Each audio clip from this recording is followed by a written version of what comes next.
저는 요양원에 가기 싫었습니다. 아들은 권했지만 제 마음은 움직이지 않았습니다. 그곳은 사는 곳이 아니라 보내지는 곳 같았거든요. 그러던 어느 날 이웃이 말했습니다. 요양원 말고 월 10만 원으로 갈 수 있는 곳이 있대요. 처음엔 믿지 않았습니다. 그런 곳이 어디 있어? 하지만 지금 저는 그곳에서 살고 있습니다. 혼자이지만 외롭지 않은 곳, 돌봄을 받지만 존중받는 곳. 요즘 많은 어르신들이 이곳으로 몰리고 있습니다. 오늘 제 이야기를 들어주시겠습니까? 새벽 5시 반, 눈이 떠집니다. 알람도 안 맞췄는데 습관처럼 눈이 떠요. 나이 들면 다 이렇다고 하더군요. 잠이 필요한 나이에 잠이 안 오고 할 일 없는 아침에 일찍 일어나니까요. 천장을 보다가 옆을 봤습니다. 아내 자리는 여전히 비어 있습니다. 2년이 지났는데 아직도 침대 한쪽만 씁니다. 반쪽은 그냥 비워둡니다. 치울 용기가 안 나서요. 커튼을 열었더니 환한 햇살이 쏟아져 들어옵니다. 창밖엔 벌써 사람들이 바쁘게 움직이고 있습니다. 출근하는 사람, 운동하는 사람, 학교 가는 아이들, 모두 어디론가 가고 있더군요. 저만 여기 서서 그 모습을 보고 있었습니다. 유리창 하나를 사이에 두고요. 부엌으로 갔습니다. 냉장고 문을 열었습니다. 김치통 하나, 계란 2개, 우유 한 팩. 안에 있을 때는 반찬이 5가지는 있었는데 이젠 뭘 해 먹을지도 모르겠고 만들어도 혼자 먹다가 버리게 되니까요. 계란 하나 꺼냈습니다. 프라이팬에 올리려다가 귀찮아서 그냥 삶기로 했습니다. 냄비에 물 붓고 계란 넣고 불 켜고 10분 뒤에 다시 오면 되니까요. 그 10분 동안 뭘 할까요? 고민하다가 그냥 식탁에 앉았습니다. 식탁엔 의자가 2개 있습니다. 하나는 제가 앉고 하나는 비어 있습니다. 계란을 건져서 찬물에 식혔습니다. 껍질 까면서 문득 이런 생각이 들었습니다. 이걸 누구 먹으라고 까고 있나? 나 먹으라고 까는 건데 뭔가 슬프더군요. 식탁에 앉아서 계란 하나 먹고 김치 몇 조각 먹고 물 한 컵 마셨습니다. 5분이면 끝나는 아침입니다. 설거지도 금방입니다. 접시 하나, 젓가락 하나, 컵 하나. 예전엔 아내가 투덜거렸습니다. 설거지는 바로바로 해야지. 왜 이렇게 쌓아놔? 지금은 쌓을 그릇도 없습니다. 다 합쳐도 한 손에 들어갑니다. 거실로 나와서 소파에 앉았습니다. 시계를 봤더니 겨우 6시 10분입니다. 점심까지 6시간, 저녁까지 12시간. 이 시간을 어떻게 보내야 할까요? TV를 켰습니다. 사실 뭐라고 하는지 잘 안 들립니다. 그냥 소리가 있으면 좋아서 켜놓는 겁니다. 사람 목소리라도 들리면 집이 덜 텅 빈 것 같아서요. 한 달 전엔 이런 일도 있었습니다. TV 보다가 혼자 웃었어요. 예능 프로그램에서 뭔가 웃긴 장면이 나왔거든요. 그런데 웃고 나니까 집안이 더 조용하더군요. 웃음소리가 끝나고 나면 고요함만 남습니다. 그때 깨달았습니다. 아, 웃음도 혼자 웃으면 외롭구나. 휴대폰을 봤습니다. 알림이 하나 왔네요. 기대하며 눌렀더니 스팸 문자였습니다. 대출 필요하세요? 문자함을 열어봤습니다. 아들한테 온 문자는 일주일 전이 마지막입니다. 아버지 건강하시죠? 바빠서 연락 못 드렸어요. 아들도 바쁜 거 압니다. 그래서 저도 문자 안 보냅니다. 괜히 짐 되는 것 같아서요. 창밖을 봤습니다. 골목에 고양이 한 마리가 지나갑니다. 어제도 봤고 그제도 봤습니다. 저 고양이는 매일 같은 시간에 지나가더군요. 저보다 규칙적인 삶을 사네요. 문득 이런 생각이 들었습니다. 나는 왜 사나? 밥 먹고 TV 보고 잠자고 내일도 똑같고 모레도 똑같습니다. 혼자 사는 게 편할 줄 알았습니다. 처음 몇 달은 정말 그랬어요. 아무 눈치 안 보고 라면도 마음대로 끓여 먹고 설거지 미뤄도 되고. 그런데 말입니다.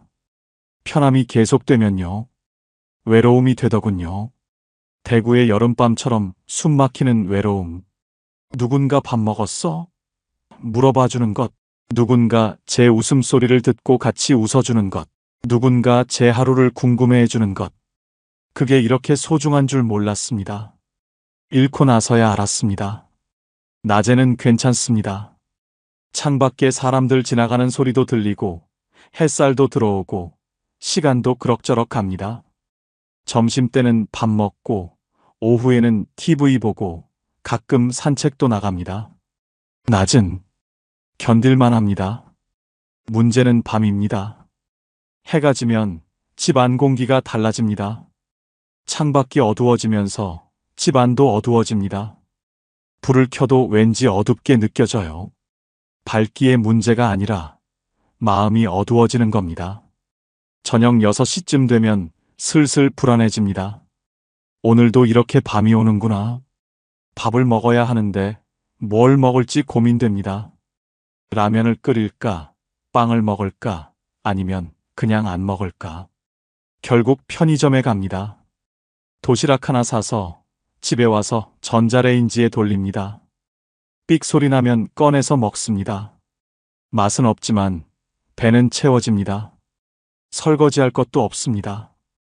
플라스틱 용기 그냥 쓰레기통에 버리면 끝이니까요. 간단하죠? 너무 간단해서 슬픕니다. 8시쯤 되면 정말 할 일이 없습니다. TV를 보는데 뭘 보는지 모르겠습니다. 화면만 보고 있을 뿐입니다. 드라마에서 누가 우는데 왜 우는지도 잘 모르겠어요. 집중이 안 됩니다. 9시, 10시. 시간은 가는데 잠은 안 옵니다. 침대에 누워도 눈이 말똥말똥합니다. 낮에 아무것도 안 해서 그런가 봅니다. 몸은 안 피곤한데 마음만 피곤합니다. 그럴 때 이런 생각이 듭니다. 지금 내가 쓰러지면 누가 알까? 지난달에 이런 일이 있었습니다. 아래층 할머니가 돌아가셨어요. 3일 만에 발견됐습니다. 신문이 문 앞에 쌓여 있는 걸 보고 관리사무소에서 문을 열었대요. 그 얘기 듣고 나서 밤마다 무서워졌습니다. 나도 저렇게 되는 건 아닐까? 그 뒤로 습관이 생겼습니다. 휴대폰은 항상 침대 옆에 둡니다. 충전기에 꽂아놓고 화면이 보이게 놓아둡니다. 혹시 모르니까요. 밤중에 뭔가 이상하면 바로 전화할 수 있게요. 누구한테 전화하냐고요? 119요. 아들한테는 전화 못합니다. 한밤중에 깨우는 게 미안해서요. 현관불도 켜놓습니다. 밤새도록요. 전기세 아깝다는 거 압니다. 그래도 켜놓습니다. 혹시 밤에 쓰러져서 119가 오면 불 켜져 있어야 빨리 찾을 것 같아서요. TV도 틀어놓습니다. 소리 작게 해서요. 완전히 조용하면 무섭습니다. 사람 목소리라도 들려야 잠이 오더군요. 이렇게 준비하고 나면 조금 안심이 됩니다. 그래, 이 정도면 괜찮겠지. 그런데 이불 속에 누우면 또 생각이 듭니다. 내가 지금 뭐 하는 거지? 혼자 죽을 준비를 하고 있는 건가? 이게 사는 건가? 버티는 건가? 천장을 봅니다. 아무것도 안 보입니다. 그냥 어둠만 있습니다. 가끔은 이런 상상도 합니다. 내가 지금 쓰러지면 아들이 달려올까? 아마 회사 일 마무리하고 아이들 재우고 그러고 나서 올 거예요. 다음 날 아침쯤? 아니, 연락이 안 되면 그날 밤에 올 수도 있겠죠.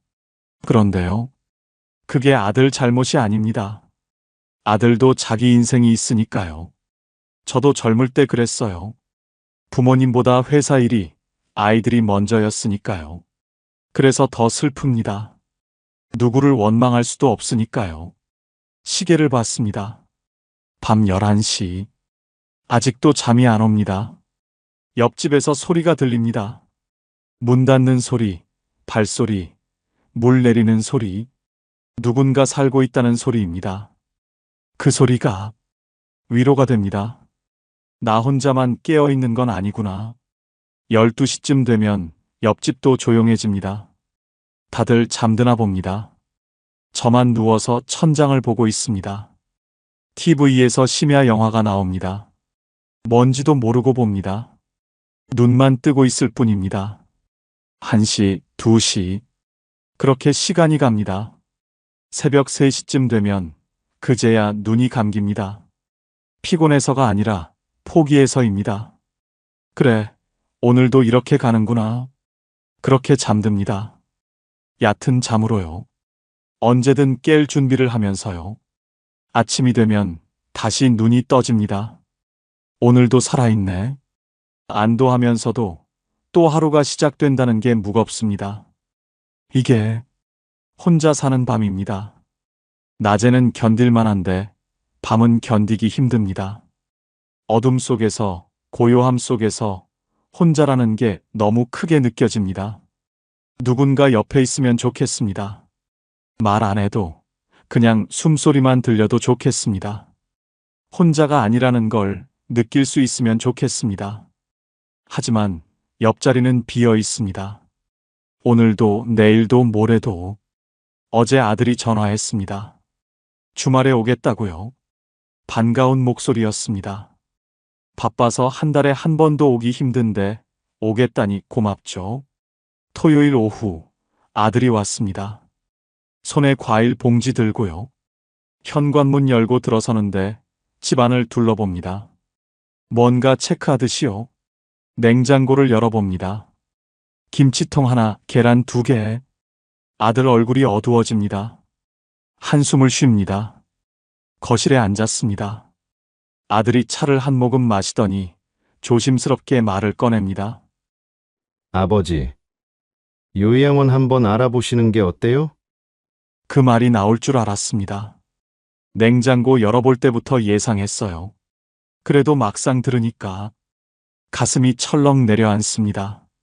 난 아직 혼자 살만해. 제 목소리가 생각보다 딱딱하게 나왔습니다. 아들이 입을 다뭅니다. 더 말하면 제가 화낼까봐 그러는 거겠죠? 침묵이 흘렀습니다. TV 소리만 배경에 깔립니다. 아들도 저도 할 말을 잃었습니다. 한참 뒤에 아들이 조용히 말했습니다. 천천히 생각해 보세요. 그리고 더 이상 말하지 않았습니다.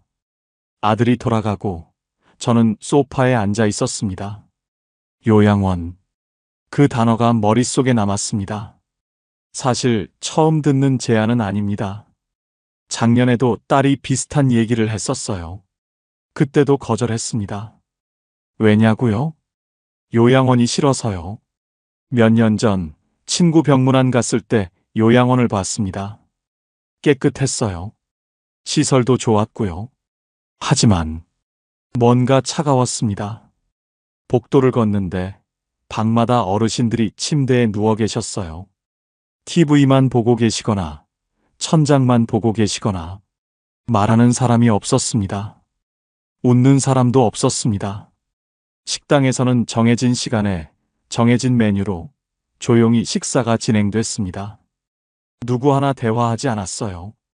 그냥 밥 먹고 일어나고 방으로 돌아가고 그게 삶인가 싶었습니다. 물론 돌봄은 받겠죠. 아프면 간호사가 오고 약도 제때 먹고 식사도 거르지 않을 겁니다. 하지만 그게 다입니다. 제 이름 대신 305호 어르신으로 불리고 제 취향 대신 정해진 식단을 먹고 제 하루 대신 시간표대로 움직이는 삶. 그건 사는 게 아니라 보내지는 것 같았습니다. 창밖을 봤습니다. 골목에 사람들이 지나갑니다. 아이들 뛰어노는 소리, 차 지나가는 소리, 누군가 웃는 소리, 살아있는 소리들입니다.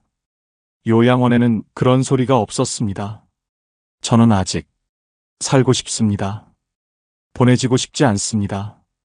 하지만 동시에 알고 있습니다. 아들 말도 틀린 게 아니라는 걸요. 혼자 사는 게 위험하다는 것도요. 밤에 쓰러지면 아무도 모를 거라는 것도요. 그래서 더 답답합니다. 요양원은 싫은데 혼자는 불안하고 며칠 전엔 현관 앞에서 어지러웠습니다. 잠깐이었지만 그 순간 무서웠어요. 지금 쓰러지면 어쩌지? 벽을 잡고 버텼습니다. 다행히 괜찮아졌습니다. 하지만 그 일이 있은 뒤로 밤마다 불안합니다. 아들이 걱정하는 이유를 알겠습니다. 아버지가 혼자 쓰러져 있을까봐, 3일 뒤에 발견될까봐, 그게 무섭겠죠? 자식으로서 당연한 걱정입니다. 저도 부모님 계실 때 그랬으니까요. 하지만 그렇다고 요양원에 갈 수는 없었습니다. 그곳에 가는 순간 저는 제가 아니게 될 것 같았거든요. 이러지도 저러지도 못하는 제 처지가 한심하게 느껴졌습니다. 그날 밤 잠이 안 왔습니다. 아들 얼굴이 자꾸 떠올랐습니다. 걱정스러운 눈빛, 조심스럽게 권유하던 목소리, 내가 짐이 되고 있구나. 그 생각이 가슴을 짓눌렀습니다. 아들도 힘들겠죠. 아버지 걱정하면서 살아야 하니까요. 회사 일도 바쁜데 아이들도 돌봐야 하는데 아버지까지 신경 써야 하니까요. 미안합니다. 하지만 아직은 제가 저답게 살고 싶었습니다. 어떻게 해야 할까요? 아들도 안심시키고 저도 살 수 있는 방법이 없을까요? 그 답을 찾지 못한 채 며칠이 지났습니다. 그렇게 며칠을 보냈습니다. 요양원 생각, 아들 걱정, 혼자 사는 불안, 머릿속이 복잡했어요. 그러던 어느 오후였습니다. 아래층 김 씨가 올라왔습니다. 현관문 두드리는 소리에 문을 열었더니 손에 귤 한 봉지 들고 서 있더군요. 거실에 앉아서 귤 까먹으며 이런저런 얘기를 나눴습니다. 날씨 얘기, 동네 소식, 건강 얘기. 그러다가 김 씨가 말했습니다. 자기 처남이 최근에 어디 들어갔는데 괜찮다고요. 어디요? 혼자 살 수 있는 주택인데 월세가 10만 원밖에 안 된답니다. 귀를 의심했습니다. 10만 원? 그게 말이 돼? 김 씨가 휴대폰을 꺼내 뭔가 보여줬습니다. LH 고령자 복지주택이라고 적혀 있더군요. 요양원이 아니래요. 작은 아파트 같은 건데 혼자 살 수 있답니다. 안전장치도 다 돼 있고 필요하면 도움도 받을 수 있고요. 텃밭도 있고 같이 운동하는 프로그램도 있대요. 처남이 거기 들어간 지 3달 됐는데 혼자 사는데 외롭지 않다고 하더랍니다. 혼자 사는데 외롭지 않다? 그게 가능한가 싶었습니다. 보증금은 1,000만 원에서 1,500만 원 정도. 월세는 10만 원 내외. 65세 이상이고 집 없고 소득이 일정 수준 이하면 신청할 수 있답니다. 숫자를 듣는 순간 가슴이 두근거렸습니다. 요양원은 한 달에 100만 원은 기본이라고 들었는데 월 10만 원이라니. 김 씨는 상세한 건 모르겠다며 LH 지사 가서 상담받아 보라고 권했습니다. 형님, 한번 알아보세요. 요양원 말고 이런 선택지도 있잖아요. 그 말이 제 귓가에 맴돌았습니다. 요양원 말고 이런 선택지도 있다. 김 씨가 돌아가고 저는 한참을 앉아 있었습니다. 휴대폰에 받아 적은 메모를 보면서요. LH 고령자 복지주택. 월세 10만 원. 혼자 살지만 외롭지 않은 곳. 믿기지 않았습니다. 그런 곳이 정말 있을까? 혹시 사기는 아닐까? 하지만 김 씨 처남이 실제로 살고 있다니까 완전히 거짓말은 아닌 것 같았습니다. 저녁을 먹으면서도 그 생각뿐이었습니다. 라면을 끓였는데 맛이 없었어요. 아니, 먹는지 마는지도 모르겠더군요. 머릿속은 온통 그 주택 생각뿐이었습니다. 월 10만 원이면 제 기초연금으로도 충분히 낼 수 있습니다. 보증금 1,000만 원도 아내가 남긴 예금으로 가능합니다. 그런데 진짜 그런 곳이 있을까요? 혼자 살면서도 외롭지 않은 곳. 요양원처럼 갇혀 있는 게 아니라 제 방에서 제 방식대로 살 수 있는 곳. 상상이 됐습니다. 아침에 일어나서 커튼 열고 작은 부엌에서 밥해 먹고 텃밭 나가서 상추 따고 같은 처지의 어르신들과 인사 나누고 그 모습이 머릿속에 그려지니까 가슴이 두근거렸습니다. 오랜만에 느끼는 감정이었습니다. 기대감이요. 혼자 집에 있을 때는 내일이 두려웠습니다. 또 똑같은 하루가 올 거라는 게 무서웠어요. 요양원 생각할 때는 절망뿐이었습니다. 거기 가는 순간 제 인생이 끝나는 것 같았거든요. 하지만 이 주택은 달랐습니다. 새로운 시작 같았습니다. 끝이 아니라 또 다른 삶의 시작. 그날 밤 잠이 안 왔습니다. 평소와는 다른 이유로요. 불안해서가 아니라 기대돼서였습니다. 침대에 누워서 천장을 봤습니다. 어둠 속에서도 뭔가 빛이 보이는 것 같았어요. 내일 LH 지사 가봐야지. 그렇게 마음먹었습니다. 망설여졌습니다. 혹시 제가 조건이 안 되면 어떡하지? 혹시 대기자가 너무 많으면 어떡하지? 혹시 김 씨가 잘못 알고 있는 거면? 하지만 그래도요. 알아보기라도 해야겠다 싶었습니다. 아무것도 안 하고 여기 앉아 있는 것보다는 나으니까요. 새벽 4시쯤 됐을 때 눈이 떠졌습니다. 평소보다 더 일찍 깬 겁니다. 설렜나 봅니다. 씻고 아침 먹고 시계를 봤더니 겨우 6시. LH 지사는 9시에 열립니다.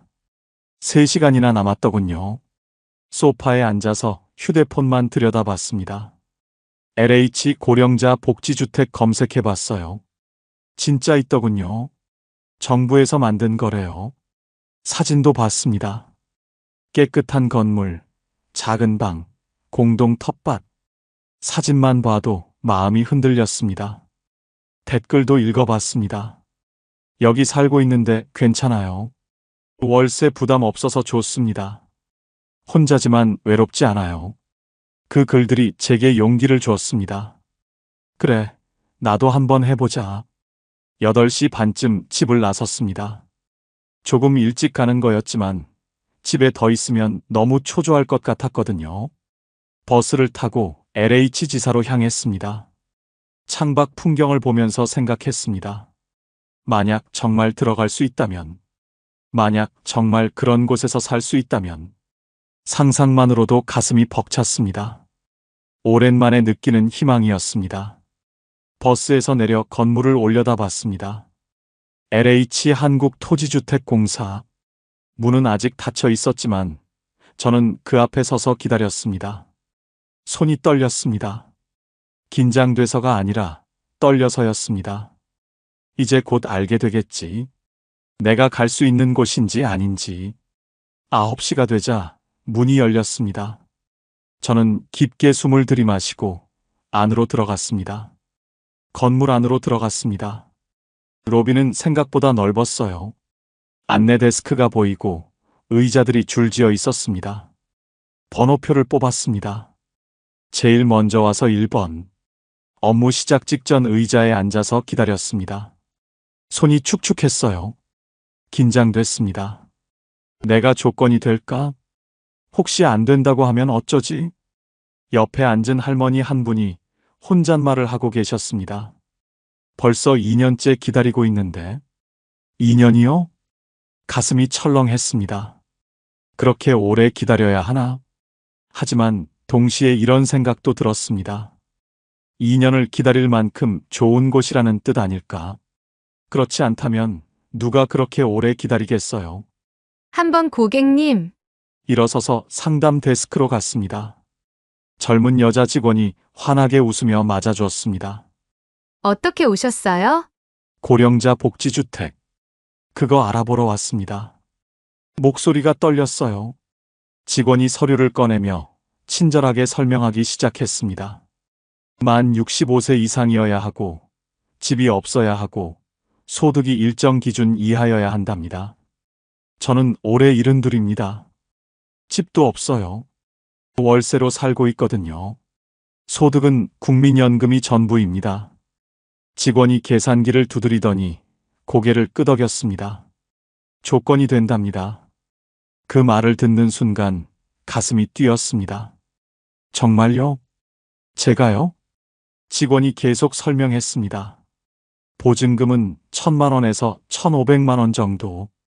월세는 지역에 따라 다르지만 대략 8만 원에서 12만 원 선.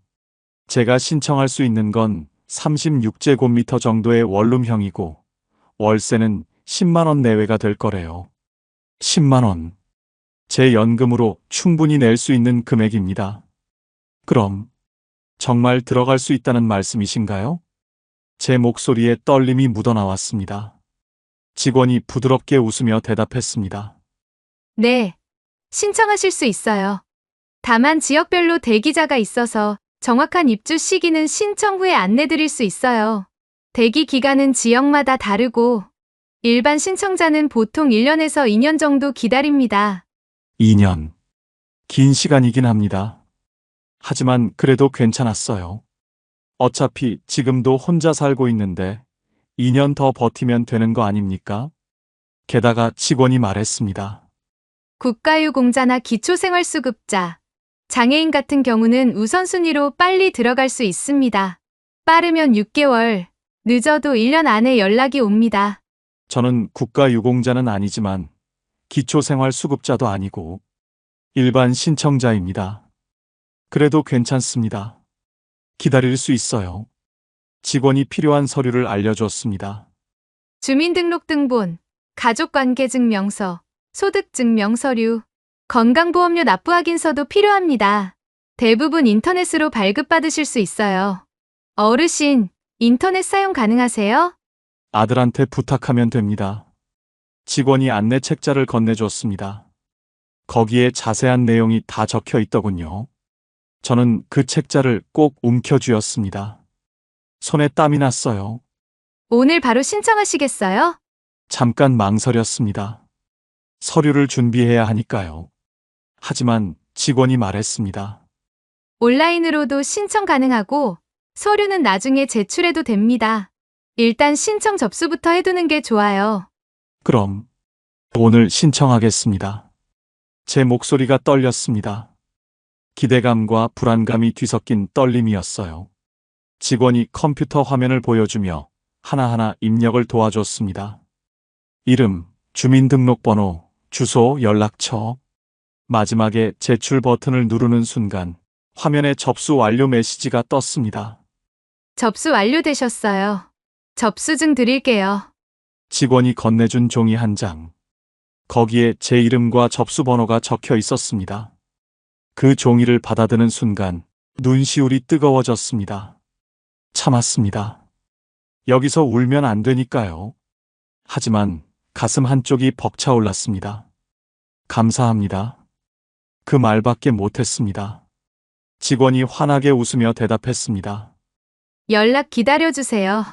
좋은 소식 전해드릴게요. LH 지사를 나왔습니다. 햇살이 눈부셨어요. 손에는 접수증과 안내 책자가 들려 있었습니다. 버스 정류장으로 걸어가면서 저는 접수증을 몇 번이고 들여다봤습니다. 정말 신청했구나. 정말 기회가 생긴 거구나. 집으로 돌아오는 길 발걸음이 가벼웠습니다. 오랜만에 느끼는 감정이었어요. 희망이요. 집에 도착해서 소파에 앉았습니다. 접수증을 식탁 위에 올려두고 한참을 바라봤습니다. 요양원 말고 다른 길이 있었습니다. 혼자이지만 외롭지 않을 수 있는 곳. 돌봄을 받지만 존중받을 수 있는 곳. 그곳에 갈 수 있다면 제 노후가 달라질 수 있을 것 같았습니다. 아들한테 전화했습니다. 얘야, 아버지가 오늘 좋은 데 알아봤다. 그날이 왔습니다. 입주 날짜가 적힌 문자를 받은 게 일주일 전이었어요. 생각보다 빨랐습니다. 일반 신청자는 1년에서 2년 기다린다고 했는데 8개월 만에 연락이 왔거든요. 짐은 많지 않았습니다.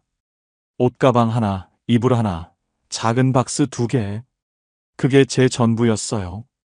아들이 차로 데려다 줬습니다. 아버지, 정말 괜찮으세요? 걱정하는 목소리였지만 예전과는 달랐습니다. 요양원 갈 때처럼 무거운 느낌이 아니었거든요. 괜찮아. 좋은 곳이라더라.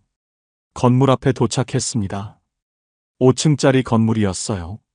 오래되지도 새 것도 아닌 단정한 건물. 현관 앞에는 자동문이 있었습니다. 제가 다가서자 윙하는 소리와 함께 문이 열렸어요. 로비는 환했습니다. 천장에 밝은 조명이 켜져 있고 바닥은 깨끗하게 닦여 있었습니다. 벽에는 안전 손잡이가 붙어 있고 구석에는 비상벨도 보였어요. 게시판에는 안내문들이 붙어 있었습니다. 텃밭 가꾸기 모임, 건강체조 교실, 이달의 생일 잔치. 그걸 보는 것만으로도 마음이 조금 풀렸습니다. 관리 직원이 나와서 짐을 받아들며 안내해 주었습니다. 엘리베이터를 타고 3층으로 올라갔습니다. 어르신 방은 304호예요. 복도는 조용했습니다. 카펫이 깔려 있어서 발소리가 나지 않았어요. 304호. 제 방 문 앞에 섰습니다. 열쇠를 받아서 문을 열었습니다. 방은 작았습니다. 하지만 깨끗했어요.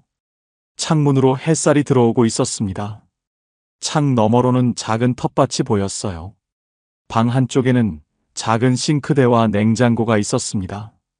전기레인지도 있고 찬장도 있었어요. 높이가 딱 맞았습니다. 허리 굽히지 않고 쓸 수 있을 것 같았어요. 침대는 일반 침대보다 조금 높았습니다. 일어나기 편하게 높이를 조절한 거래요. 침대 옆에는 작은 화분이 놓여 있었습니다. 초록색 잎사귀가 방에 생기를 주고 있었어요. 화장실에 들어가 봤습니다. 문턱이 없었어요. 변기 양쪽에는 안전바가 설치되어 있고 바닥에는 미끄럼 방지 타일이 깔려 있었습니다. 샤워 부스에는 접이식 의자도 있었어요. 아, 여긴 정말 나 같은 사람을 위한 집이구나. 짐을 풀었습니다. 옷장에 옷 걸고 이불 펴고 작은 물건들 정리하고 금방 끝났습니다. 창문을 열었습니다. 바람이 들어왔어요. 상쾌했습니다. 그때 복도에서 소리가 들렸습니다. 누군가 걸어오는 발소리, 문 여는 소리, 사람이 살고 있다는 소리였어요. 저녁 시간이 되자 1층에서 냄새가 올라왔습니다. 된장국 끓는 구수한 향, 갓 지은 밥 냄새, 오랜만에 맡는 집밥 냄새였습니다. 배가 고팠습니다. 아니, 사실 배보다 마음이 고팠어요. 누군가와 함께 밥 먹고 싶었거든요. 조심스럽게 1층으로 내려갔습니다. 식당 문을 열었습니다. 이미 몇 분의 어르신들이 앉아 계셨어요. 4인용 테이블이 여러 개 있었고 각 테이블마다 두세 분씩 앉아 계셨습니다. 저는 어디에 앉을지 망설였습니다. 그때 한 테이블에 앉아 계시던 할머니가 손짓하셨습니다. 여기 오라고요. 새로 오셨어요? 그 한마디가 너무 반가웠습니다. 네, 오늘 들어왔습니다. 그러셨구나. 식사하셨어요? 순간 가슴이 뜨거워졌습니다. 식사하셨어요? 그 말이 얼마만인지 모르겠습니다. 누군가 제게 밥 먹었냐고 물어본 게요. 아니요, 아직. 그럼 같이 드세요. 테이블에 앉았습니다. 된장찌개, 시금치나물, 멸치볶음, 김치, 그리고 따뜻한 밥. 소박한 밥상이었지만 그 위에는 온기가 있었습니다. 숟가락을 들었습니다. 밥 한 술 떠서 입에 넣었어요. 맛있었습니다. 아니, 맛있다기보다 따뜻했습니다. 옆에 앉은 할아버지가 말씀하셨습니다. 처음엔 어색하실 텐데 며칠 지나면 금세 익숙해지실 거예요. 고개를 끄덕였습니다. 말이 안 나왔어요. 눈물이 날 것 같았거든요. 식사를 마치고 방으로 돌아왔습니다. 창문을 열고 서 있었습니다. 저녁 바람이 불어왔어요. 아래층에서는 어르신들 이야기 소리가 희미하게 들렸습니다. 누군가 TV 보는 소리, 누군가 전화하는 소리. 그 소리들이 제게는 삶의 소리로 들렸습니다. 요양원에서 느꼈던 그 차가운 정막과는 달랐어요. 여기에는 각자의 삶이 있었고 각자의 이야기가 있었습니다. 침대에 누웠습니다. 천장을 봤어요. 오랜만에 편안했습니다. 혼자 있다는 두려움 대신 옆방에도 사람이 있구나라는 안도감이 있었어요. 만약 밤중에 무슨 일이 생겨도 비상벨만 누르면 도움을 받을 수 있습니다. 무엇보다 내일 아침이면 다시 만날 사람들이 있습니다. 안녕하세요 인사를 나누고 함께 식사를 할 사람들이요.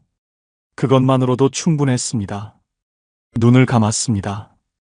오랜만에 깊은 잠에 빠져들었습니다. 며칠이 지났습니다.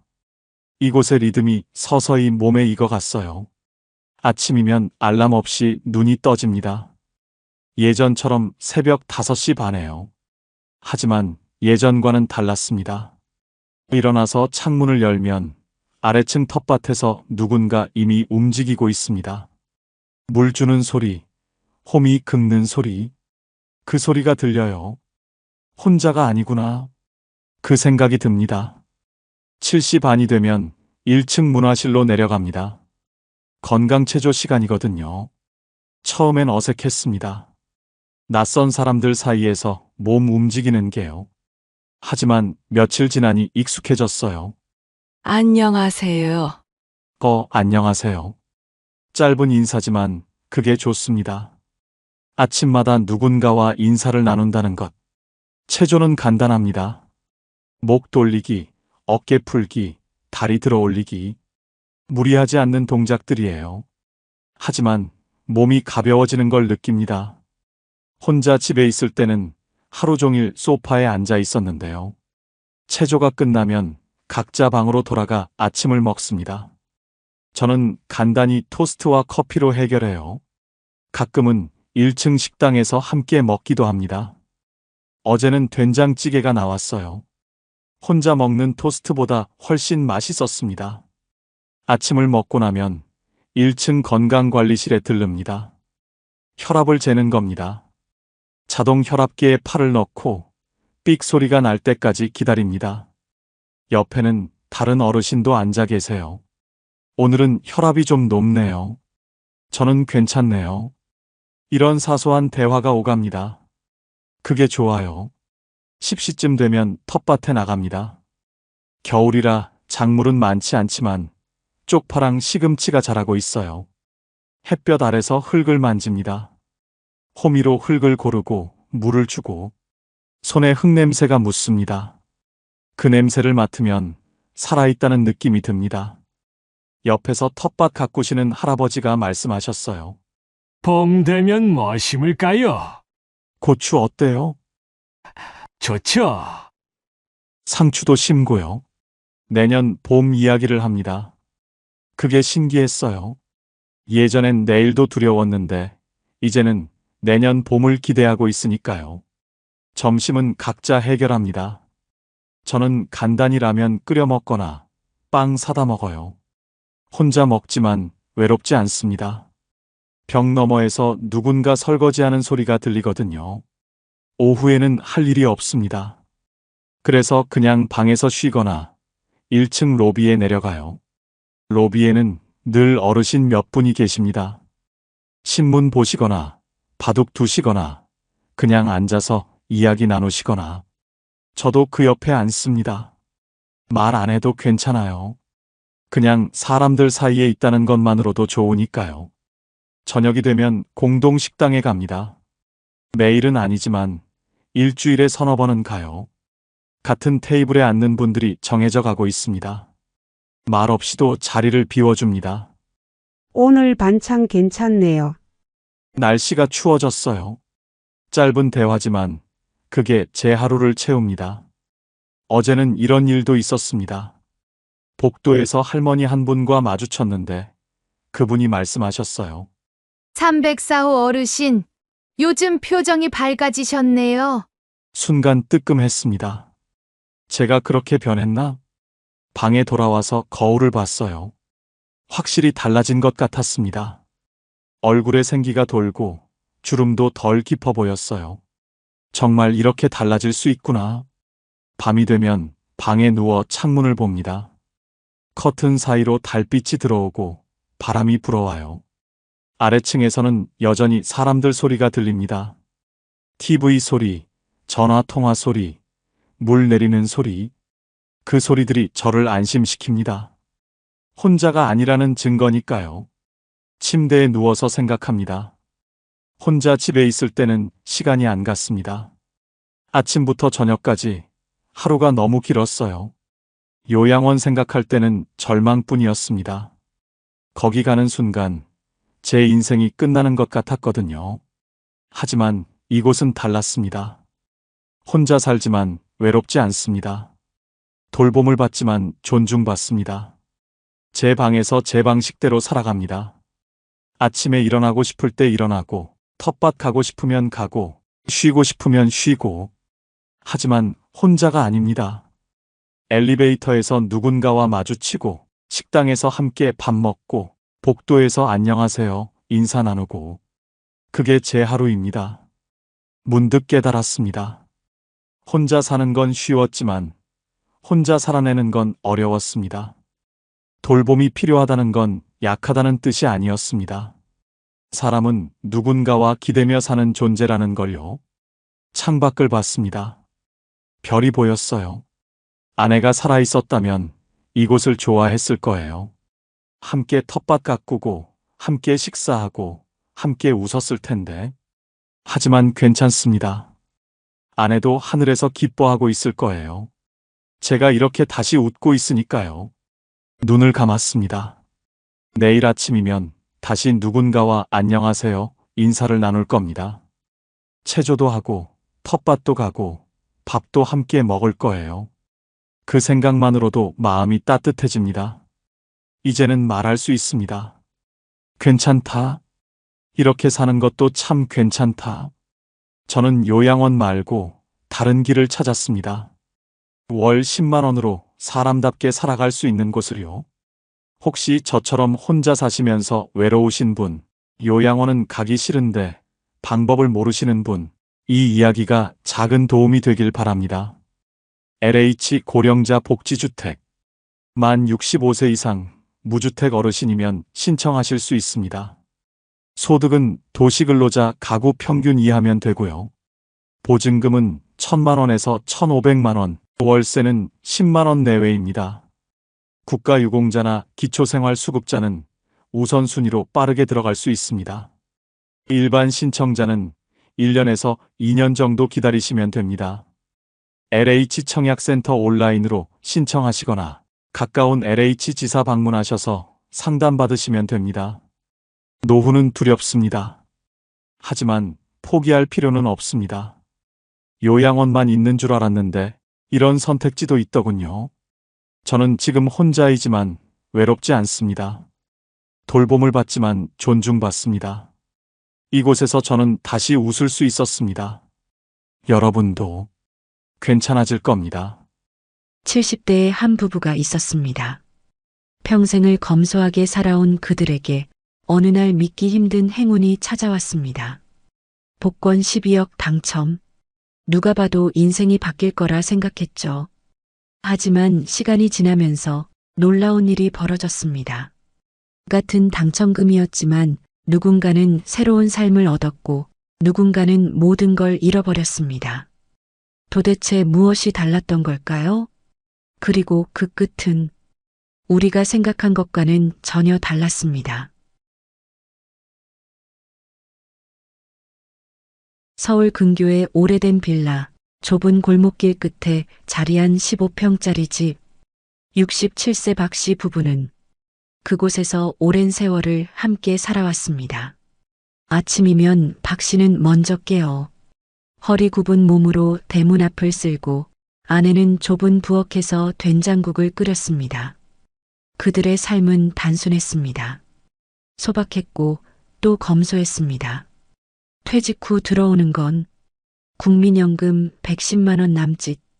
그 돈으로는 월세, 공과금, 약값을 내고 나면 손에 남는 게 거의 없었습니다. 마트에 가면 고등어 한 손을 집어들었다가 가격표를 다시 보고 내려놓기를 반복했고 한 달에 한두 번 있는 외식은 늘 분식집의 김치찌개나 칼국수가 전부였습니다.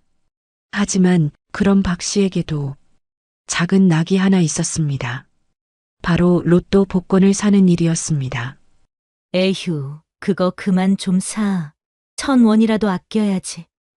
아내는 볼 때마다 혀를 찼지만 박 씨는 웃으며 대꾸했습니다. 여보, 이게 내 유일한 취미야. 술, 담배도 안 하지 않나. 1,000원이면 커피 한 잔 값인데 나는 희망 한 잔 사는 거지. 박 씨는 매주 토요일 동네 편의점 앞에 서서 복권을 사들고 집에 돌아왔습니다. 그 종이 조각은 작고 얇았지만 박 씨에게는 늘 내일에 대한 기대를 안겨주었습니다. 한 달이면 2만 원, 1년이면 24만 원. 큰 돈은 아니지만 연금 생활자에겐 결코 가벼운 지출도 아니었습니다. 아내는 늘 잔소리를 했습니다. 그 돈이면 고기라도 사 먹지. 내가 바라는 건 고기가 아니야. 혹시 모르는 기적이잖아. 그리고 운명의 날은 예고 없이 찾아왔습니다. 어느 봄날 저녁밥을 마친 박 씨는 늘 하던 대로 TV 앞에 앉아 로또 번호를 확인했습니다. 처음 두 자리가 맞았을 때는 운이 좋네 하고 웃어넘겼습니다. 세 번째 번호가 맞자 심장이 쿵 하고 내려앉았습니다. 네 번째 번호가 맞는 순간 손에서 리모컨이 덜컥 떨어졌습니다. 그리고 마지막 6번째 숫자까지 모두 일치했습니다. 그는 자리에서 벌떡 일어나 아내를 불렀습니다. 여보, 이리 좀 와봐. 나 당첨된 것 같아. 아내는 설거지를 멈추고 다가왔습니다. 박 씨는 손에 쥔 종이를 내밀며 덜덜 떨리는 목소리로 말했습니다. 여기 봐. 하나, 둘, 6개 전부 맞아. 이거 진짜 당첨이야. 아내는 믿지 못한 듯 종이를 뺏어들고 TV 화면과 번호를 몇 번이나 대조했습니다.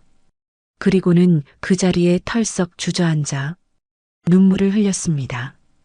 당첨금은 무려 12억 원. 세금을 제하고 실제로 계좌에 찍힌 금액은 약 9억 원. 그동안 통장 잔고가 몇십만 원도 안 될 때가 많았던 부부에게 억 단위의 숫자는 꿈만 같았습니다. 박 씨는 휴대폰 뱅킹 화면을 들여다보며 한참을 멍하니 있었습니다. 숫자 하나하나가 눈에 들어올 때마다 온몸에 소름이 돋았습니다. 9억. 이건 단순한 돈이 아니야. 우리 노후를 지켜줄 마지막 기회야. 그날 밤 부부는 늦도록 잠들지 못했습니다. 아내는 중얼거리듯 말했습니다. 여보, 이 돈 어떻게 쓸까? 평생 못 해본 일, 하고 싶은 거 다 해볼까? 박 씨는 조용히 고개를 저으며 답했습니다. 아니야. 이건 함부로 쓰면 안 돼. 우린 이제 70 가까워. 이 돈은 노후를 위해 꼭 지켜야 해.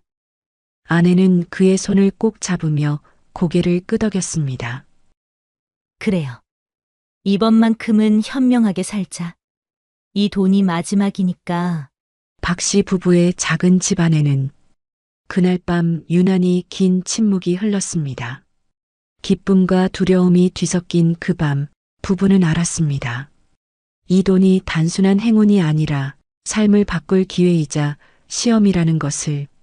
당첨 사실을 확인한 후 며칠 동안 박 씨는 가슴이 두근거려 잠을 이루지 못했습니다. 은행 창구에 앉아 거액이 입금되는 순간 그는 또다시 손이 떨렸습니다. 잔액 9억 원. 그 숫자를 바라보는 동안 박 씨는 현실인지 꿈인지 분간이 되지 않았습니다. 하지만 행복한 충격은 오래가지 않았습니다. 돈이 생기자 주변에서 들려오는 목소리들이 달라졌습니다. 이 정도 돈이면 큰 차도 사고 해외여행도 다녀와야지. 은행에 넣어두면 뭐해. 요즘은 부동산이 답이야. 이웃과 친척들의 말은 모두 달콤했지만 박 씨는 곧 깨달았습니다. 무엇보다 중요한 건 지키는 것이라는 사실을. 박 씨는 아내와 함께 밤마다 상의했습니다. 노트를 꺼내 구체적으로 적어 내려갔습니다. 생활비로 매달 얼마가 필요한지, 아플 때 병원비는 어느 정도 들어가는지, 손주에게 줄 용돈은 얼마나 되는지. 부부는 계산기를 두드리며 이 돈이 20년 뒤, 30년 뒤에도 꾸준히 자신들을 지켜주기를 바랐습니다. 아내가 말했습니다. 여보, 이제라도 우리 노후 집을 하나 마련하자. 세입자 두고 월세 받으면 든든하지 않겠어? 박 씨는 고개를 끄덕였습니다. 그래. 욕심내지 말고 안정적으로 가자. 그들은 결국 서울 근교의 소형 아파트 한 채를 매입했습니다. 매매가는 4억 8천만 원. 그동안 꿈만 꾸던 내 집 마련이었지만 이제는 단순한 집이 아니라 매달 현금이 들어오는 자산이 되었습니다. 곧 세입자가 들어왔고 박 씨의 통장에는 매달 100만 원이 꼬박꼬박 찍혔습니다. 남은 돈 4억 2천만 원은 은행 정기예금에 넣었습니다. 이율은 연 3%, 한 달에 약 105만 원의 이자가 생겼습니다. 비록 큰 돈은 아니었지만 연금 110만 원에 월세 100만 원, 이자 105만 원까지 더하니 한 달에 약 315만 원의 생활비가 안정적으로 마련된 셈이었습니다. 이전에는 병원비 때문에 걱정이 앞섰습니다. 만약 큰 수술이라도 하게 되면 우리 집은 그대로 무너지는구나. 하지만 이제는 달랐습니다. 매달 꾸준히 들어오는 고정 수입 덕분에 불안보다 안심이 먼저 찾아왔습니다. 부부는 소박한 생활을 유지했습니다. 새 차를 사지도 않았고 값비싼 가구나 명품을 들이지도 않았습니다. 그 대신 돈이 돈을 벌어주는 구조를 스스로 만든 것이었습니다. 박 씨는 가끔 아파트 등기부등본을 꺼내 손으로 천천히 짚어보며 스스로에게 말했습니다. 이게 진짜 복권 당첨이지. 종이 조각이 아니라 이제는 내 이름으로 된 집이 있으니까. 그날 이후 부부의 대화에는 여유가 조금씩 묻어났습니다. 아내는 미소를 지으며 말했습니다. 여보, 이제 우리도 마음 놓고 김치찌개에 고기 좀 넣어 먹자. 박 씨는 웃으며 대답했습니다. 그래. 이제는 아끼는 게 아니라 지혜롭게 쓰는 거야. 박 씨 부부의 일상은 조금씩 그러나 분명하게 달라지기 시작했습니다. 이전에는 연금 110만 원으로만 살 때는 통장에서 돈이 빠져나가는 순간 숨이 막히곤 했습니다. 전기세 고지서가 날아오면 이번 달은 에어컨을 덜 틀어야겠다. 마트에서 물건을 집을 땐 이건 다음 달로 미루자. 늘 선택과 포기의 연속이었습니다. 하지만 이제는 달랐습니다. 월세 100만 원, 예금 이자 105만 원, 그리고 연금 110만 원까지 매달 315만 원의 안정적인 수입. 한 달 생활비를 다 쓰고도 통장에 일정 금액이 남아 있었습니다. 아내는 처음으로 병원 예약을 잡으며 말했습니다. 여보, 나 허리 검사 꼭 받아야겠어? 그동안 돈 아까워서 미뤘는데. 이젠 할 수 있잖아. 박 씨는 고개를 끄덕이며 대답했습니다. 그래. 이제는 건강이 먼저야. 돈이 우리를 위해 일하게 만들었으니까. 작은 변화들이 모여 삶의 무게를 조금씩 덜어주었습니다. 오랫동안 타던 낡은 중고차는 그대로였지만 기름값을 아끼려고 걸어다니던 날들은 줄어들었습니다. 병원비를 걱정하며 참고 살던 통증도 조금씩 치료를 받을 수 있었습니다. 무엇보다도 부부의 얼굴에 오랜만에 웃음이 돌아왔습니다. 손주가 놀러 왔을 때 아내는 용돈을 봉투에 넣어주며 미소를 지었습니다. 우리도 이제 할아버지, 할머니 체면 좀 선해. 예전 같았으면 10,000원 한 장 쥐어주면서도 가슴이 쓰렸는데. 이제는 소소한 기쁨을 나눌 수 있었습니다. 가끔은 작은 사치도 누렸습니다. 시장에 가서 고등어 대신 삼겹살을 사들고 와 오늘은 특별한 날이야. 하며 구워 먹기도 했습니다. 아내는 웃으며 말했습니다. 이게 다 복권 덕분이네. 정말 하늘이 준 선물이야. 하지만 박 씨는 고개를 저었습니다. 아니야. 복권은 기회였을 뿐이야. 진짜 선물은 우리가 이 돈을 흩뿌리지 않고 지켜낸 거지. 박 씨는 여전히 소박한 삶을 고수했습니다. 새 차도 고급 가전도 사지 않았습니다. 그 대신 매달 남는 돈을 적금과 CMA 통장에 조금씩 나눠 넣었습니다. 혹시라도 세입자가 빠지는 날이 오면, 혹시라도 병원비가 크게 드는 날이 오면, 그는 미래를 준비하는 습관을 결코 버리지 않았습니다. 무엇보다 마음이 달라졌습니다. 과거에는 잠들기 전 늘 걱정으로 뒤척였습니다. 내일은 또 무슨 돈이 나갈까? 혹시 아내가 아프면 어떻게 하지? 하지만 이제는 잠자리에 누우면 안도감이 그 자리를 대신했습니다. 작은 집, 검소한 생활이었지만 부부는 느낄 수 있었습니다. 우린 이제 돈에 쫓기지 않는다. 그 변화는 단순히 생활의 여유가 아니라 삶의 태도 자체를 바꾸어 놓았습니다. 박 씨는 더 이상 돈을 두려움의 대상으로 보지 않았습니다. 이제 돈은 자신을 지켜주는 동반자였습니다. 아내와 함께 식탁에 앉아 밥을 먹을 때면 이전과 똑같은 된장찌개였지만 그 맛은 전혀 달랐습니다. 그 안에는 안심이 담겨 있었고 미래에 대한 희망이 담겨 있었습니다.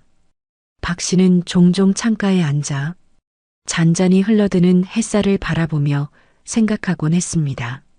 만약 우리가 이 돈을 함부로 썼다면 지금쯤은 어떤 모습이었을까?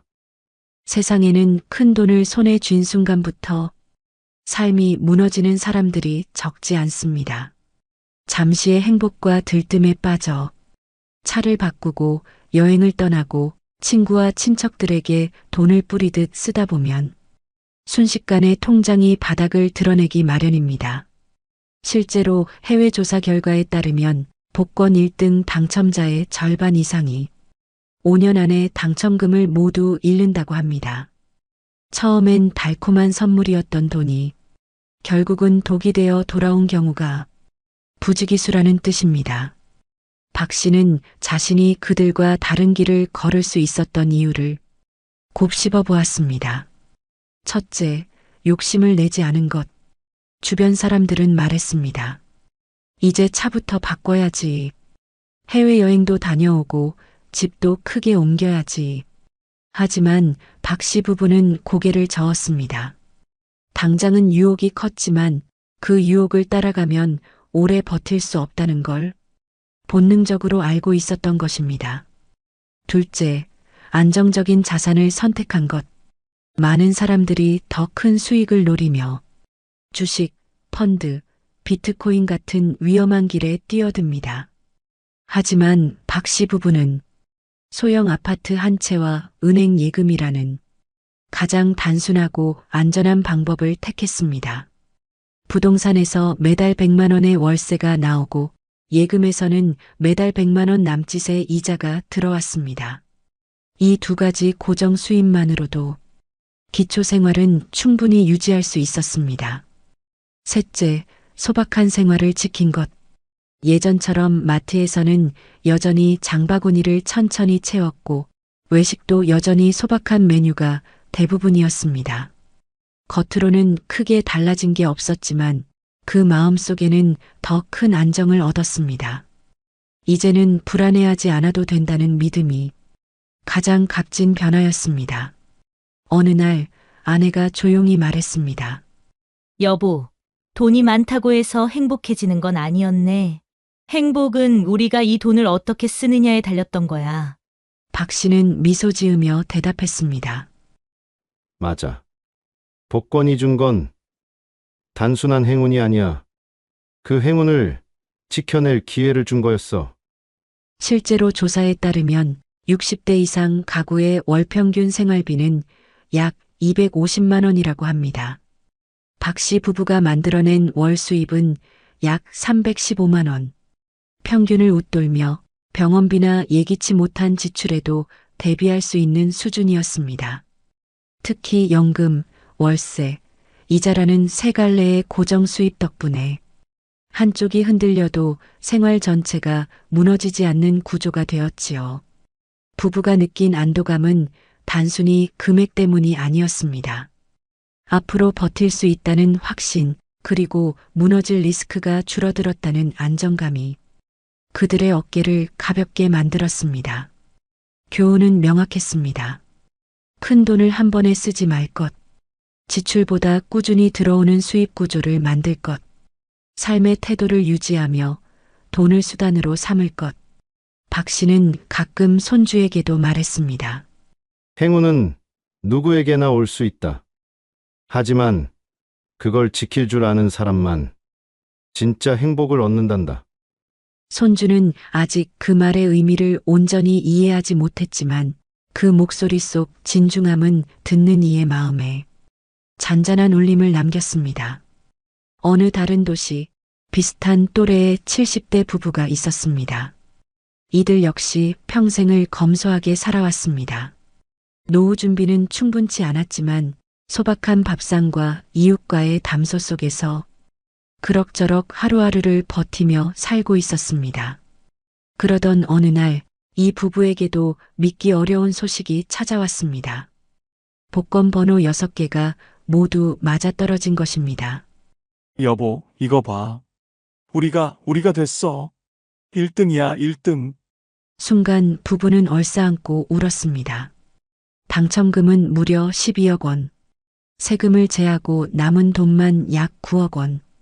주변은 축복으로 가득했습니다. 이웃은 말했습니다. 아이고, 이제 팔자 고쳤네. 이제 걱정 끝났지 뭐. 처음 며칠간은 세상이 달라 보였습니다. 오랫동안 타던 15년 된 중고차 대신 반짝이는 새 차를 몰고 다녔습니다. 마트에 가서도 가격표를 보며 망설일 필요가 없었습니다. 먹고 싶은 과일을 바구니에 담고 좋아하던 고기와 해산물도 마음껏 사들릴 수 있었습니다. 부부는 평생 한 번도 가보지 못한 해외여행을 계획했습니다. 비행기 티켓을 예약하며 아내는 설레는 목소리로 말했습니다. 여보, 드디어 우리도 비행기 타본다. 남편은 웃으며 대꾸했습니다. 이게 다 우리 운명이야. 고생 끝, 행복 시작이야. 하지만 그 화려한 변화 속에 알게 모르게 작은 균열이 생겨나고 있었습니다. 돈은 들어오는 게 아니라 빠져나가기 시작했습니다. 세차, 여행, 외식. 한두 번은 괜찮았지만 그게 곧 생활이 되었습니다. 통장에서 수백만 원이 빠져나가도 이제는 두려움이 아닌 익숙함으로 다가왔습니다. 돈이 이렇게 빨리 줄어들 줄 몰랐어. 아내는 불안한 눈빛으로 말했지만 남편은 태연하게 웃었습니다. 괜찮아. 아직 많이 남았잖아. 주변 사람들의 태도도 변했습니다. 평소 연락이 뜸하던 친척들이 찾아와 축하한다는 인사를 건네더니 슬그머니 돈 이야기를 꺼냈습니다. 이웃들은 부러움 섞인 시선을 보냈고 자녀들 역시 속마음을 감추지 않았습니다. 아버지, 저 이번에 사업 자금이 좀 필요해요. 엄마, 생활비가 부족한데 도와주실 수 있죠? 부부는 처음엔 기꺼이 도왔습니다. 이제는 여유가 있으니 나눠줘도 되지. 하지만 그 요구는 점점 커져만 갔습니다. 행운이 시작이었지만 그 속에 불행의 씨앗이 숨어 있었습니다. 부부는 알지 못했습니다.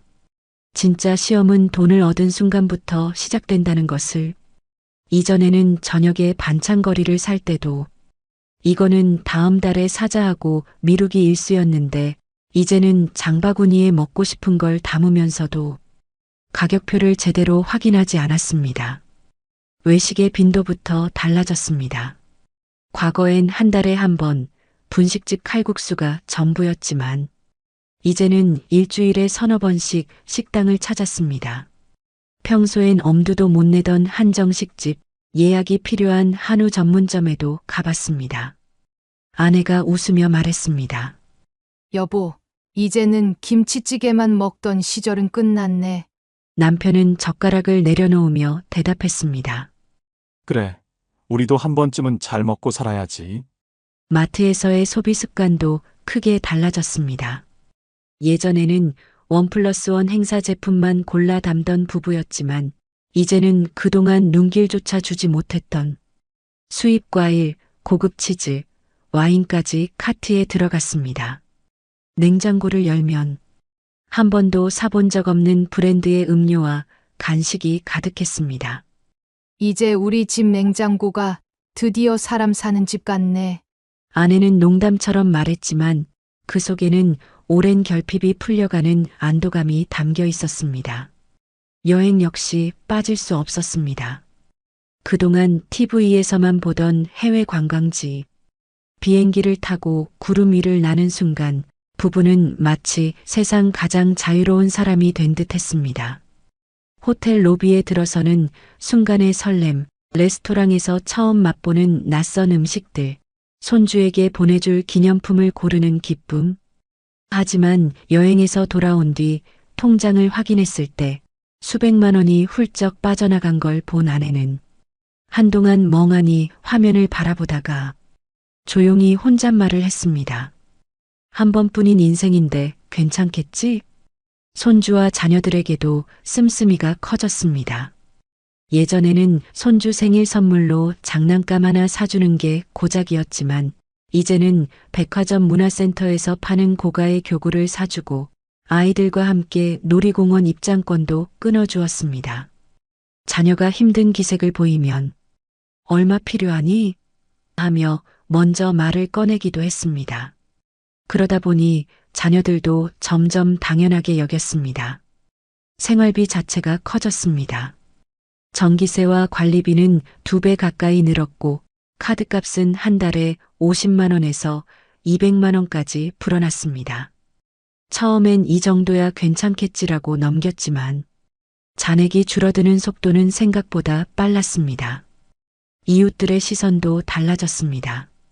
예전엔 같은 처지라며 서로 위로하던 이웃들이 저 집은 복권 당첨돼서 요즘 호화롭게 사내하고 뒷말을 하기 시작했습니다. 그 말이 부부 귀에도 들어왔습니다. 겉으로는 웃어넘겼지만 속으로는 묘한 불편함이 남았습니다. 처음엔 단순히 기쁨이었던 변화가 어느새 무게가 되어 돌아오고 있었습니다. 돈이 늘어난 만큼 지출도 주변의 기대도 함께 커지고 있었습니다.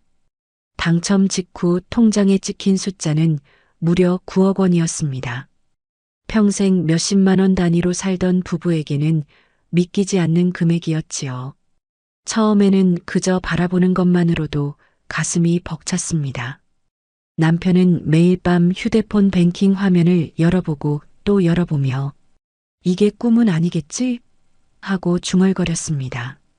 아내 역시 옆에서 화면을 확인하며 고개를 끄덕였고 그 순간만큼은 두 사람 모두가 젊어진 듯 설렘을 감추지 못했습니다. 그러나 시간이 흐르면서 그 거대한 금액도 세월이라는 파도 앞에서는 속절없이 삼켜지고 말았습니다. 첫 번째 이유는 늘어난 지출이었습니다. 처음엔 서로 다짐했습니다.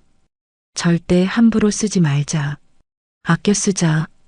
하지만 돈이 있다는 사실만으로 소비 습관은 달라졌습니다.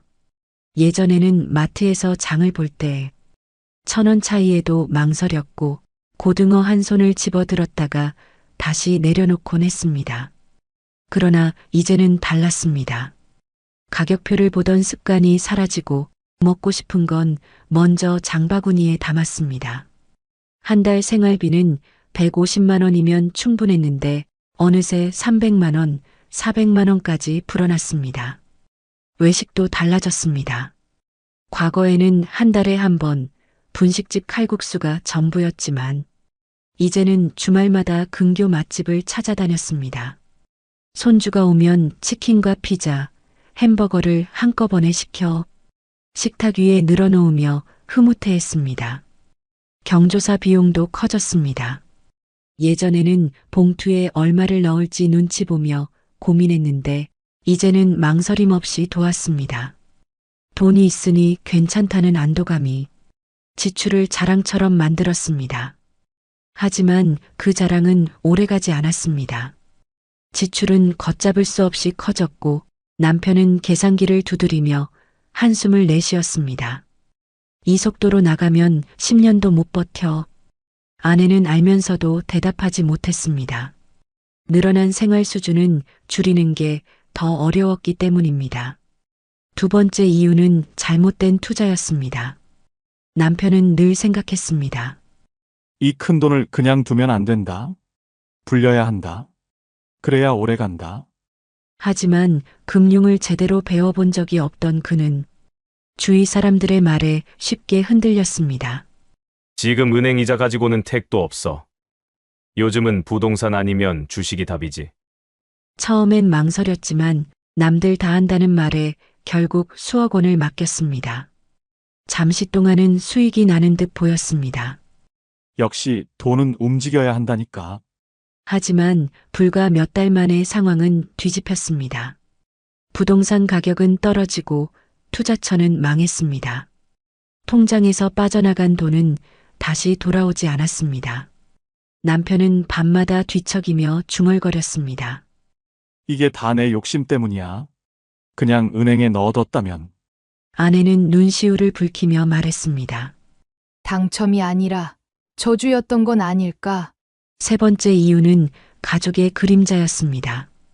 당첨 소식을 들은 자녀와 친척들은 처음에는 진심으로 축하해주는 듯 했습니다. 이제 편하게 사셔야죠. 정말 잘 됐네요. 하지만 시간이 갈수록 태도는 변했습니다. 생활비를 빌려달라, 사업 자금을 도와달라, 전세 보증금이 필요하다며 끊임없이 손을 내밀었습니다. 부부는 처음엔 기꺼이 도왔습니다. 부모니까, 형제니까 도와야지. 그러나 그 횟수가 늘어날수록 부담은 눈덩이처럼 커져갔습니다. 더 큰 문제는 그들의 태도였습니다. 거절하면 서운해하고 심지어는 왜 나만 더 안 해주냐며 불만을 터뜨렸습니다. 처음에 고마움은 사라지고 남은 건 당연시되는 요구뿐이었습니다. 돈이 있을 때는 사람들이 몰려들었지만 통장 잔액이 줄자 연락은 뚝 끊겼습니다. 남은 건 텅 빈 지갑과 깊은 외로움뿐이었습니다. 결국 당첨금 9억은 몇 년 만에 대부분 사라지고 말았습니다. 집안에는 다시 카드 명세서와 대출 고지서가 쌓였습니다. 부부는 서로를 바라보며 깊은 한숨을 내쉬었습니다. 실제로 조사에 따르면 복권 1등 당첨자의 절반 이상이 5년 안에 당첨금을 모두 잃는다고 합니다. 짧은 시간 반짝였던 행운은 더 큰 후회와 고통을 남긴 채 사라져버리곤 합니다. 아내는 창가에 앉아 흐린 하늘을 바라보며 말했습니다. 예전엔 가난해도 마음은 편했어. 근데 지금은 돈이 사라진 게 아니라 사람이 떠난 게 더 허전해. 남편은 고개를 숙인 채 대답하지 못했습니다. 그는 알았습니다. 돈이 행복을 보장해주지 않는다는 걸, 오히려 그것이 삶을 흔들어 버릴 수도 있다는 걸 부부는 결국 깨달았습니다. 복권은 인생을 구원하는 열쇠가 아니라 인생을 시험하는 덫일 수도 있다는 사실을. 복권 당첨은 누구에게나 달콤한 꿈입니다. 누군가는 그 돈으로 새로운 삶을 시작했고 또 다른 누군가는 불행의 나락으로 떨어졌습니다. 똑같이 12억을 당첨받아 새우 9억을 손에 쥐었지만 왜 결과는 이렇게 달라졌을까요? 차이는 돈이 아니라 태도였습니다. 어떤 이는 욕심을 누르고 삶을 지킬 방법을 고민했습니다. 그 작은 다짐이 인생을 바꾸어 놓았습니다. 그들은 집을 사되 더 큰 욕심을 내지 않았습니다. 내 집 마련이라는 안정된 울타리를 갖추고 그곳에서 나오는 월세와 은행 이자를 국민연금과 합쳐 매달 315만 원으로 살았습니다. 크지 않은 돈이었지만 소박한 일상과 평화를 지켜내기에는 충분했습니다. 반대로 또 다른 이는 달랐습니다. 돈을 지키기보다 불려보려는 욕심이 앞섰습니다. 주변의 말에 휘둘려 무모한 투자에 뛰어들었고 가족의 끝없는 요구를 끊지 못했습니다. 처음에는 가족이니까 도와야 한다고 생각했지만 결국 남은 것은 빚과 후회뿐이었습니다. 행운의 크기가 달랐던 게 아닙니다. 그 행운을 다루는 태도가 달랐던 것입니다. 복권은 단순히 돈을 주는 종이가 아닙니다. 사람의 진짜 모습을 드러내는 거울입니다. 검소했던 사람은 더 단단해지고 욕심 많던 사람은 더 위험해집니다. 어쩌면 복권 당첨은 축복이 아니라 시험일지도 모릅니다. 우리는 누구나 한 번쯤 상상합니다. 나도 당첨된다면 걱정 없는 삶이 열리지 않을까? 하지만 오늘 이야기는 말합니다. 그 상상이 늘 행복으로 이어지지는 않는다고. 진짜 복권은 종이가 아닙니다. 오늘을 어떻게 준비하고 살아가느냐, 그것이 우리 인생의 당첨을 좌우합니다. 오늘도 누군가는 작은 희망을 품고 1,000원짜리 복권을 사들고 집으로 돌아갑니다. 그 종이에는 웃음과 눈물이 함께 담겨 있습니다. 그러나 잊지 말아야 할 것이 있습니다. 진짜 복권은 노후를 위해 준비하는 작은 습관, 그리고 함께 살아갈 가족과 평화를 지켜내는 마음입니다.